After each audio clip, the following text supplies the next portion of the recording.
હું શું કહું તમને, જ્યારથી આપણા લગ્ન થયા છે ને ત્યારથી અત્યાર સુધીમાં એક વાર તમે આટલા ગુસ્સે નથી થયા જેટલા આજે થયા. પણ આટલો બધો ગુસ્સો શેનો હતો એ કહેશો મને? જવા દે ને વાત જ. પહેલા તો મને એ નથી સમજાતું કે આ ઘર સુધી કેમ પહોંચી ગયો. હા, પણ એ છે કોણ અને આપણા ઘરે શું કામ આવ્યા હતા? તને ખબર નથી એટલે મારે તો હવે કહેવું જ પડશે ને તને. તો સાંભળ, આજે ને વર્ષો પહેલા જ્યારે હું નાનો હતો ને ત્યારે એ મા દીકરો અમારા ઘરે કામ કરતા હતા. એના મમ્મી અમારા ઘરના કામ કરવા આવતી હતી અને મમ્મી અને પપ્પા આ છોકરાને બહુ સાચવતા. જેટલો લાડ મને ન લડાવતા ને એના કરતાં વધારે લાડ આને કરાવતા. કેમ મમ્મી એવું કરતા? ખબર નહીં, આ કહેવાય ને કે ગરીબ છે એટલે ધ્યાન રાખવું પડે એટલે બધો પ્રેમ એમને આપતા. મને કોઈ દિવસ એ ગમ્યો જ નથી. એની મમ્મી પણ નહોતી ગમતી. એ લોકો ઘરમાં આવતા ને તો મને ગુસ્સો જ આવ્યા કરતો અને હું એ લોકો સાથે ત્યારે પણ ખરાબ વર્તન કરતો અને પપ્પા અને મમ્મી મને જ ખીજવાતા. હંમેશા આનો તો કોઈ દિવસ વાંક જ નથી આવ્યો. હા, એટલે આજે તો એ ઘર સુધી પહોંચી ગયો ને. રસ્તામાં એકવાર મળ્યો હતો મને અને એડ્રેસ માગતો હતો, નંબર માગતો હતો. મમ્મીને મળવું હતું એને. મેં કીધું આ ઘર સુધી પહોંચશે ને તો ફરી પાછું આની સાથે બોલવાનું ચાલુ થશે, મારા ઘરમાં ઘૂસી જશે અને આ મમ્મી બધી વાત પણ એને કરી દેશે. તો શું કામ એડ્રેસ આપ્યું? અરે મેં નથી આપ્યું, નંબર પણ નહોતો આપ્યો. તો સાલો, એ લોકો કઈ રીતે પહોંચ્યા? એ જ તો વિચારું છું કે સાલો સૂંઘતો અહીંયા સુધી આવી ગયો. હે, ખબર નથી પડતી કે હવે શું કરશું. સાલો ઘર સુધી આવી ગયો છે. આજે તો ઘરની બહાર કાઢી મૂક્યા, પણ હવે બીજી વાર આવશે ને આપણે નહીં હોઈએ તો? સારું કહ્યું, ઘરની બહાર કાઢી મૂક્યા ને. આવા લોકો સાથે આવું જ કરવું જોઈએ. એને માન જ નહોતું આપવાનું એટલા માટે તો ગુસ્સો કરતો હતો. કારણ કે એને માન આપીએ તો બીજી વાર ઘરમાં આવે ને. આ લગ્ન પણ કરી લીધા છે અને તને ખબર છે આ ભણવામાં બહુ હોશિયાર હતો. એટલા માટે મમ્મી અને પપ્પા બંને એના ભણવાનો ખર્ચો આપતા હતા. બહુ ભણાવ્યો આને. હું ના પાડતો હતો, થાકી ગયો હતો. મેં તો ઘણી વાર ટ્રાય કરી હતી. પ્રિન્સિપાલને અને ટ્રસ્ટીને પણ વાત કરી હતી કે આને સ્કૂલમાંથી કાઢી મૂકો, પણ એ વાત પણ પપ્પાને ખબર પડી ગઈ અને મને બહુ માર્યો હતો તે દિવસે. મને તો એવું લાગે છે કે હજુ પણ છે ને કઈ ડાળમાં કાળું છે. આ લોકોની નજર આપણી મિલકત પર તો નહીં હોય ને? અરે પહેલેથી લોભણા છે ને લાલચું પણ. આ જેવી એની મમ્મી હતી ને એવો જ આ પાક્યો છે. બે સરખા છે. જોવા જઈએ ને તો એ આપણા ઘરમાં એટલા માટે જ ગુસ્સા આવે છે. એને ખબર છે કે આપણે બહુ રૂપિયાવાળા છીએ અને એ મમ્મીને એની વાતમાં પણ લઈ શકે. હા, તું મમ્મી સાથે જેમ તેમ બોલે છે, ઝઘડાઓ કરે છે. જો એ બધી વાત એ લોકો મળી ગયા ને તો ચોખવટ થઈ જશે. મારી વાત પણ કરશે કે મારો દીકરો તો કોઈ દિવસ મારો પક્ષ નથી લેતો. આવી પહેલા ખબર હોત ને તો એ લોકોને ઘરમાં પગ જ ના મૂકવા દે. મને તો એમ લાગ્યું કે કોઈ ગેસ્ટ હશે અથવા તમારો કોઈ ફ્રેન્ડ હશે. ના રે ના, હા આવો મારો ફ્રેન્ડ કોઈ દિવસ ના હોય. ખબર નથી પડતી કે આટલી બેઇજ્જતી મેં એની કરી છે ને તોય નકટો છે. તારે જોવું હોય તો જોજે. હા, બીજી વાર પણ ઘરે આવવાની હિંમત તો એ કરશે જ. તો ભલે ને આવતો, આપણે ફરી વાર ઘરની બહાર કાઢી મૂકવાના. આવા નકટા લોકો સાથે એની જેવું જ થવું પડે, નકટું. હા, પણ એટલું યાદ રાખજે ઘરે હું હોઉં કે ન હોઉં, ભૂલમાં પણ જો એ દેખાઈ જાય ને તો ગેટની બહાર જ વળાવી દેજે એને. ઠીક છે, હવે તો હું એને સારી રીતના જવાબ આપીશ.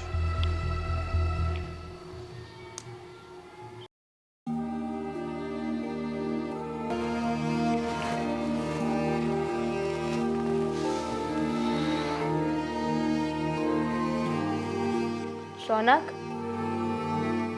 રોનક, હા, શું થયું છે? મને તો એમ હતું કે આંટીને મળશો ને પછી તમારા ચહેરા પરની ખુશી જોવા જેવી હશે, પણ આને તો કંઈક અલગ જ વાત લાગી રહી છે ને. ખબર નહીં, આંટીને મળ્યા પછી એકદમ બેચેની જેવું લાગે છે. એમને જોઈને મને ખુશી થવી જોઈએ, પણ મને ખુશી થતી નથી. લાગે છે કે કંઈક ખોટું થયું છે. કદાચ એવું મને એવું લાગે છે કે આંટી ખોટું બોલતા હતા. તે એમના દીકરાને વહુનો સ્વભાવ જોયો ને, મને લાગે છે કે આંટી બહુ દુઃખી છે. મારે પણ તમને આ વાત તો કરવી હતી. આપણે એમના ઘરેથી નીકળ્યા, એમના દીકરા અને વહુનો સ્વભાવ જે હિસાબથી હતો ને, અને જે હિસાબથી આંટી વાત કરતા હતા ને, એ કોઈ કાળે મેચ નથી થતું. તે માર્ક કર્યું, આદિત્યએ શું કીધું કે આંટી મને મળવાની ના પાડે છે, અને આંટી તો મને જોઈને કેટલા ખુશ થયા, અને એમને તો ખબર જ નથી કે હું અહીંયા આવી ગયો છું. પણ મને નહોતી ખબર કે આદિત્યભાઈનો સ્વભાવ આવો છે, કેવું મિસબિહેવિયર કરતા હતા. આવું તો કોઈ પોતાના દુશ્મનની સાથે પણ ના કરે, જેવું તમારી સાથે વાત કરતા હતા. આદિત્ય તો નાનો હતો ને ત્યારથી જ ગુસ્સાવાળો છે, પણ મને એમ કે હવે તો મોટો થઈ ગયો તો એનો સ્વભાવ ફરી ગયો છે, અને ક્યાંક ને ક્યાંક એને થોડી મારાથી જલન થાય છે. મારે તમને વાત તો કરવી હતી, પણ કેવી રીતે વાત કરું ને એ નહોતું સમજાતું. પણ હું જે વિચારું છું ને એ સેમ તમે પણ વિચારી રહ્યા છો. આંટી જે હિસાબથી બોલતા હતા ને, એ હિસાબથી લાગતું હતું કે એ કંઈક ખોટું બોલી રહ્યા છે. કંઈક તો વાત છે. અંદરથી એવું લાગતું હતું કે એમને ઘણી બધી વાતો કરવી છે, પણ કહી નહોતા શકતા. આપણે જ્યારે ત્યાં પહોંચ્યા ત્યારે એમની તબિયત પણ બરાબર નથી, તે જોયું ને. અને આ લોકોએ એમને એકલા મંદિર મોકલી દીધા. મને કોઈ વાત સમજ નથી પડી. આદિત્યને મારાથી પ્રોબ્લેમ છે એ મને સમજ પડી ગઈ, કારણ કે હવે એ ઓબ્વિયસ વસ્તુ છે કે એના મમ્મી પપ્પા મારું બહુ રાખતા હતા, અને આદિત્ય એક જ સંતાન હતો, તો એને મારાથી થોડી જેલેસી ફીલ થતી કે એના મમ્મી પપ્પાનો પ્રેમ વહેંચાઈ ગયો. પણ આંટી સાથે આવું કર્યું, મને એ વાત યોગ્ય ન લાગી. રોનક, બની શકે કે એ લોકો આંટીને હેરાન કરતા હોય. મને ખાલી વિચાર આવ્યો છે. પણ દામિની, આપણે શું કરશું? આંટીને જોઉં ને એટલે મને મારા મમ્મી જ યાદ આવે છે, અને હું મારી માને દુઃખી નથી જોઈ શકતો. રોનક, આમાં આપણે શું કરી શકીએ? આપણે તો આંટીને ઘણું પૂછવાની કોશિશ કરી હતી ને, એમને કહેવાની કોશિશ કરી, પણ પોતાના જ બહુ દીકરાની વાત કઈ રીતે કરે? એ બોલી ના શક્યા, એમની જીભ જ ના ઉપડી. પણ જ્યાં સુધી એ વાત નહીં કરે ત્યાં સુધી આપણે પણ એમની કોઈ મદદ નહીં કરી શકીએ. આપણે આમાં કંઈ ના કરી શકીએ. એના માટે તો મારે આંટીને ફરીથી મળવું પડશે, પણ હું એમને મળું કેવી રીતે? કારણ કે આદિત્ય અને એની વાઈફ તો મને ઘરમાં પણ નહીં ઘૂસવા દે, અને આંટી તો ક્યાં મળશે કેમ ખબર? આંટીને જો તમારા ઉપર વિશ્વાસ હશે ને, તો તમે કાર્ડ આપીને આવ્યા છો, ફોન કરશે. હા, ભગવાન કરે ને એવું જ થાય. એકવાર, ખાલી એકવાર આંટી મને ફોન કરશે ને, તો હું પછી એમને મળવાનું ગોઠવી લઈશ. એવું હશે તો આપણે એમને ઘરે લઈ આવશું. હા, તમે બહુ આગળનું વિચારી રહ્યા છો. આ તમે જે વાત કરી રહ્યા છો ને, એ કહેવા માટે સારી લાગે છે, પણ શું આંટી એમના વહુ દીકરાને મૂકીને આવે એમ? નો વે. અને જો કદાચ એવું બની પણ શકે, જો કદાચ એ લોકો હેરાન પણ કરતા હોય, તો આપણે એ લોકોનું શું બગાડી શકવાના? એ લોકો તારી વાત બધી બરાબર છે, પણ હું પણ આંટીનો દીકરો જ છું ને. તે જોયું ને, એ મને જોઈને કેટલા ખુશ થયા, અને એમણે પોતે જ કહ્યું કે એ મારી મા બરાબર જ છે. તો અને તને તો કંઈ પ્રોબ્લેમ નથી ને? મને શું પ્રોબ્લેમ હોય? જો આંટીને આપણી સાથે રહેવાથી, વાતો કરવાથી તમે ખુશ રહેતા હોય ને, તો હું ડબલ ખુશ. કારણ કે ભલે આ બધું મેં ઊભું કર્યું છે, પણ ક્યાંક ને ક્યાંક આ બધું એમના થકી જ છે. એમના આશીર્વાદ અને ઉપકારના લીધે જ આજે આ બધું છે. નહીંતર કદાચ હું પણ ન હોત આવો, અને કદાચ તું પણ ન મળી હોત. હા, આ બધી જ વસ્તુઓ પર પહેલો આંટીનો લાગે છે, પણ આપણે ભગવાનને પ્રાર્થના કરીશું કે આપણે જેવું વિચારીએ છીએ ને એવું કંઈ જ ના હોય. સાચી વાત છે. આપણે તો ભગવાનને એવી જ પ્રાર્થના કરીએ કે આંટી બહુ ખુશ હોય, ભલે એ મને મળે કે ન મળે, એ જ્યાં પણ રહે ખુશ રહે, કારણ કે એમના આશીર્વાદથી જ આજે આપણે ખુશ છીએ. છતાં પણ જો એમને કંઈ તકલીફ હશે ને તો હું એમને મારી સાથે લેવા લઈ આવીશ. હા બાબા હા. હવે વાતોથી જ પેટ ભરવાનું છે કે જમવાનું પણ છે? જમવાનું? હા, જમી લઈએ.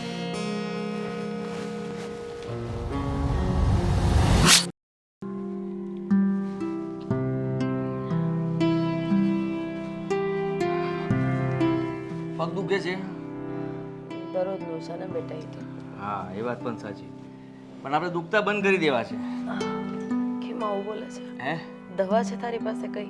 હા, જડીબુટી. સંજીવની વાળી જડીબુટી? હવે ત્યાં સુધી તો ન પહોંચી શકાય, પણ હવે છે એ થઈ જશે સારા. હા, પણ એના માટે એક કામ કરવું પડશે મમ્મી તમારે. શું? જો કામ કરવાનું નહીં કે તો હજી કામ પતાવીને જ અહીંયા બેઠી છું. એ બધા કામમાંથી તમને નિવૃત્તિ આપી દેવી છે. કેમ કામવાળી લઈ આવ્યો નવી? હા હા લઈ આવીશ ને, પણ તમારે ફક્ત એક કામ કરવાનું છે. મારું કામ થઈ ગયું એટલે સમજો કે તમે નિવૃત્ત. હાલ, શું આ ગોળ ગોળ વાતને ફેરવે છે સવાર સવારમાં? અરે ગોળ ગોળ વાત નથી મમ્મી. જો મને એક વાતનો જવાબ આપો કે આજે નહીં તો કાલે. હા હા, આ બધું કોનું છે? મારું જ ને. હા તારું. તો પછી હા, તમે હાજર છો. આજે પગ દુખે છે, કાલે ગળું દુખશે, પછી મગજ દુખશે, અને કંઈ થઈ ગયું તમને તો એના પહેલા તમારી હયાતીમાં જ આપણે લો પેન ને આ બધા કાગળ, આની ઉપર એક પછી એક સહી કરી દો ને એટલે તમે નિવૃત્ત.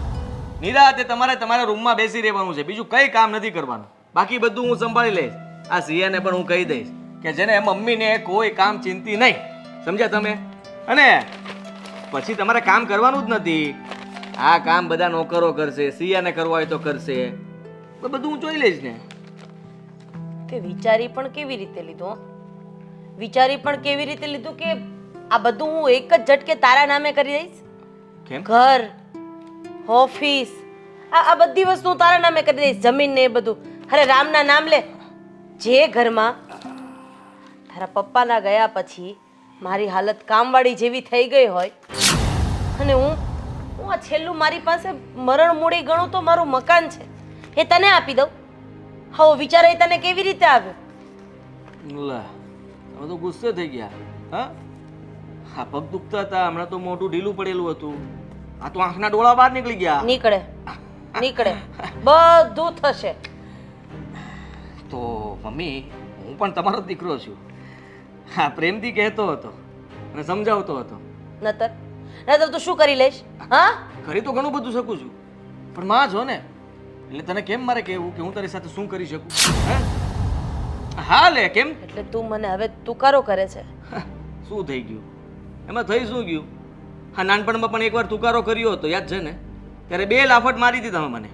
આજે પણ મને યાદ છે, આ ગાલ ઉપર અહીંયા મારી હતી ને?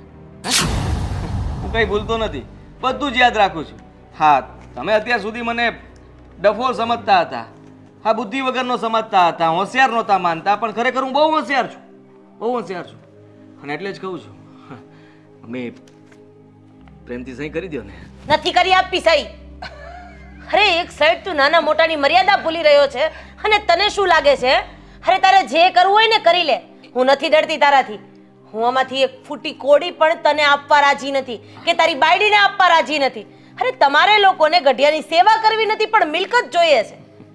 જા કામ કરતો એ કર, સવાર સવારમાં મગજ નો બગાડ.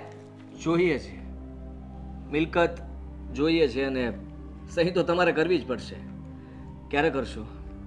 એક લાફો મારી ચૂક્યા છો, પણ હું મારી જીદ નહીં છોડું. હા, તો હું પણ તારી માં છું ને, હું પણ મારી જીદ નહીં છોડું. અને હા, કહેવાય ને કે મેં તને મોટો કર્યો છે, તે મને મોટી નથી કરી. એટલે જેટલી જીદ તારામાં હોય ને એનાથી 3 ગણી જીદ હવે મારામાં છે. અત્યારે હું તમને પાલવું છું, શાંતિથી સમજાવું છું, સમજાતું નથી તમને? મારી વાત સાંભળી લ્યો, ગુસ્સો ના અપાવો મને. સહી કરવાની છે એમાં? સહી કરવાની છે કે નહીં? નથી. હા, હાથ ઉપડે ને એ પહેલા તમે સમજી જાઓ તો સારું છે. ચૂપચાપ સહી કરી દો મને. જોઉં છું કે આજે એક આજે એક વિધવા માનો નપાવટ દીકરો ક્યાં ને કઈ હદ સુધી જઈ શકે ને એ જોવું છે મારે. મારવું છે ને, માર મને, માર. શું કામ અટકી ગયો? હા, અરે તને તો મેં પેટમાં જ મારી નાખ્યો હોત ને તો સારું હોત. તો સાંભળી લો મારી વાત. મારીશ નહીં, પણ આ ઘરની બહાર ધક્કા મારીને કાઢીશ. કારણ કે તમે જો તમારો દીકરો માનતા જ ના હોવ ને તો આ ઘરમાં તમારું કંઈ કામ જ નથી. સમજ્યા તમે? તમે જઈ શકો છો, તમારે જે રસ્તો કરવો હોય એ કરી શકો છો. આ ઘરમાં હું શાંતિથી તમને નહીં રહેવા દઉં. નીકળી જાઓ મારા ઘરમાંથી. હું આ ઘર છોડીને ક્યાંય નથી જવાની. હું એ જોઉં છું કેમ નથી જતા. હા, ઘરમાંથી જશે ને તો મારી લાશ જશે, બાકી હું આ ઘર છોડીને ક્યાંય નથી જવાની. બસ લાશ તો ત્યારે થશે ને જ્યારે તમે આ કાગળ ઉપર સહી કરી દો, પછી મારી નાખીશ. બસ એ જ સાંભળવું છે ને? હા, તું શું બોલે છે? તને ભાન છે? અરે તું તારી માં માટે આવું બોલાવે છે? નપાવટ. તને મારો દીકરો કહેતા શરમ આવે છે? અરે તારા બાપની હયાતી નથી અને તારા બાપની હયાતી પછી તારો હક છે મને સાચવવાનો. અરે સુધર, થોડોક તો સુધર. સુધરી ગયો છું, સમજ્યા તમે? અને હવે જો એક પણ શબ્દ બોલ્યા છો ને તો એ વિચાર પણ નહીં કરું કે તું મારી માં છો. આ કાગળ અહીંયા મૂકું છું, એક દિવસનો સમય આપું છું, સહી કરી દેજે. જો સહી ના કરીને તો આ જાતે મારીશ. હા, બીજી વાર ઊભો નહીં રહો જ્યાં સુધી તારા શ્વાસ નહીં જાય. મારી વાત તો સાંભળ આદિ. આદિ, તું જે કરે છે ખોટું કરે છે.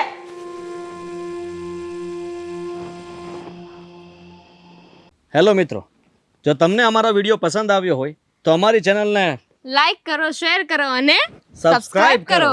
Thank you.